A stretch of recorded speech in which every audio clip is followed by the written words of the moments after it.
नमस्कार, मी शिवाजी सोळंके हायरिच कडून आज आपण आलो आहे वरुड या गावी, तालुका मोताळा, जिल्हा बुलढाणा।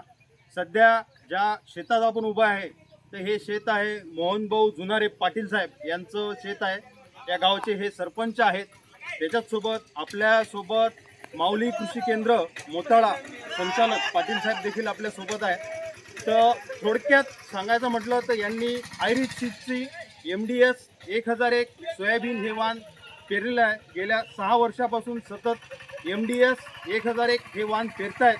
ते थोडक्यात MDS 1001 सोयाबीनबद्दल थोडी माहिती पाटील साहेब सांगतील। मी पाटील साहेबांना विनंती करतो की या वाणाविषयी थोडंसं मार्गदर्शन करावं। नमस्कार, मी मोहन पाटील जुनारे वरुड। मी या MDS 1001 वाणाची कमीत कमी 6 वर्षापासून लागवड करत आहे। या वाणाबद्दल माझी कुठलीही शंका नाही, कारण हे वाण याला शक्यतोवर येलो मोजाक येत नाही, येतच नाही। फवारे कमी लागतात।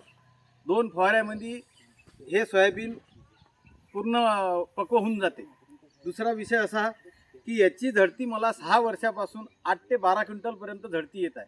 त्यामुळे मी या MDS 1001 या वाणाबद्दल पूर्णपणे खुश आहे। आणि मी याच्या पुढेही रुची या कंपनीचं MD